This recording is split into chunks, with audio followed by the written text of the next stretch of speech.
రోజు రోజుకి గోల్డ్ రేట్లు పెరుగుతున్నాయి. తాకట్లో ఉన్న బంగారానికి వడ్డీలు పెరుగుతున్నాయని టెన్షన్ పడుతున్నారా? కొమ్మూరి గోల్డ్ వచ్చాక ఆ టెన్షనే పోయింది. కొమ్మూరి గోల్డ్. బండి సంజయ్కి హైకోర్టులో అతిపెద్ద ఊరట అని చెప్పొచ్చు. ఎందుకంటే గత కొంతకాలంగా ఆయన మీద విపరీతంగా నెగిటివ్గా వీడియోలు, పోస్టులు, సోషల్ మీడియాలో కూడా చర్చలు ఇవి జరుగుతున్నాయి. ఒక రకంగా బీఆర్ఎస్ చాలా తీవ్రంగా ఆయన మీద విరుచుకుపడే విధంగా తన యంత్రాంగాన్ని అంతా కూడా దించింది. జనంలో కూడా మెల్లమెల్లగా ఆయన పట్ల వ్యతిరేకత బలంగా పెరిగింది.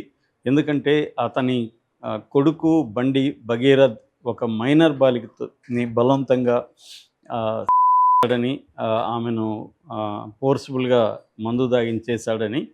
సో దాంతో ఆమె వేదనకు గురయ్యి ఆ అమ్మాయి డిప్రెషన్లోకి వెళ్ళిపోయి 2 సార్లు ఆత్మహత్య అటెంప్ట్ చేసిందని, ఆ తర్వాత కేసు పెడదాం అనుకున్నప్పుడు కూడా బెదిరింపులు వచ్చాయని, దాని తర్వాత సంగప్ప అనే ఒక వ్యక్తి ద్వారా బండి సంజయ్ని ఈ ఫ్యామిలీ కలిసిందని తల్లి కూతురు వాళ్ళు. అప్పుడు ఆయన కూడా చాలా తీవ్రంగా బెదిరింపులు జరిపాడని, భయంతో అక్కడి నుంచి వెనక్కి వచ్చామని, ఆ తర్వాత కూడా వీళ్ళు కేసులు పెట్టడానికి ట్రై చేసినప్పుడు ఏప్రిల్లోనే వాళ్ళు కేసు నిర్మల్లో పెట్టారు. వీళ్ళ మీదే బ్లాక్మెయిల్ చేస్తున్నారు, దోపిడీకి పాల్పడుతున్నారు అన్నట్టుగా కేసు పెట్టారని. దాని తర్వాత కూడా ఆమె మే 8న కేసు పెట్టడానికి బషీరాబాద్కి పోలీస్ స్టేషన్కి వెళ్ళినప్పుడు కూడా 5 గంటల పాటు వాళ్ళు పోలీసులు తీసుకోకుండా నానా రకాలుగా వేధింపులు చేశారని ఆమె ఆరోపిస్తున్నది. నిన్ననే ఆమె 5 పేజీల లేఖ కూడా మీడియాకి విడుదల చేసింది.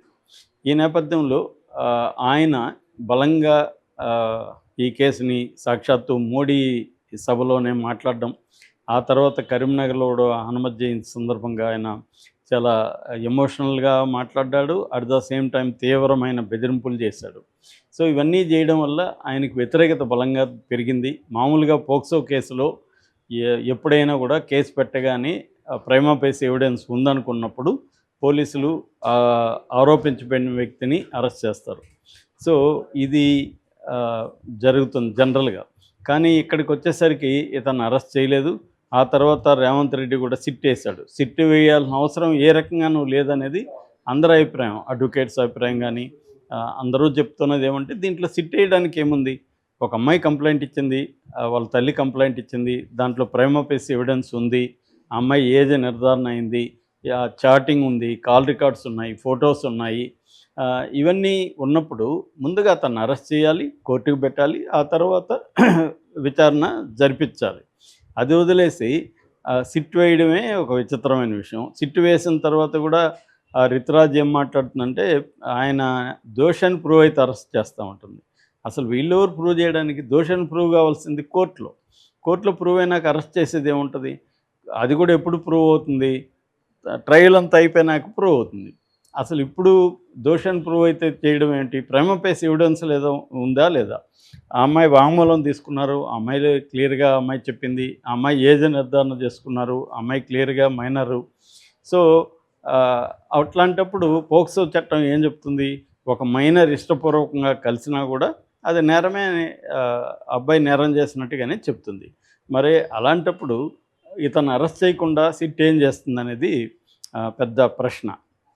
ఇక ఈ కేసుకు సంబంధించి ఇప్పుడు హైకోర్టు బండి సంజయ్ విషయంలో ఇచ్చిన తీర్పు కూడా అందరినీ, మీడియాని షాక్ చేసింది. ఆ తీర్పు ఏంటంటే ఈయన పేరు వాడుకొని ఈయనకు వ్యతిరేకంగా పెడుతున్నారు, వాటిని అన్నిటినీ తీసేయాలని.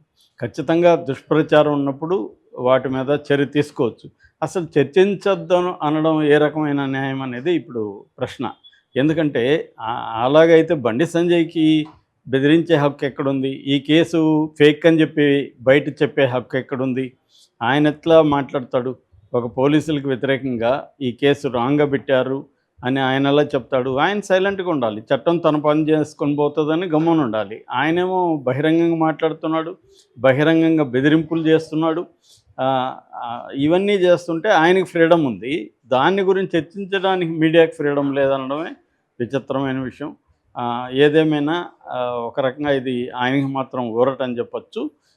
కానీ నాకు తెలిసి ఏంటంటే ఇలాంటి ఉత్తర్వులు అనేవి చర్చల్ని ఆపవు. ప్రజలకి ఇది వెళ్ళిపోయింది, ప్రజా సంఘాలు దీని మీద నిరసన వ్యక్తం చేస్తున్నారు. ఆ అబ్బాయిని అరెస్ట్ చేయాలని ఒత్తిడి పెరుగుతుంది.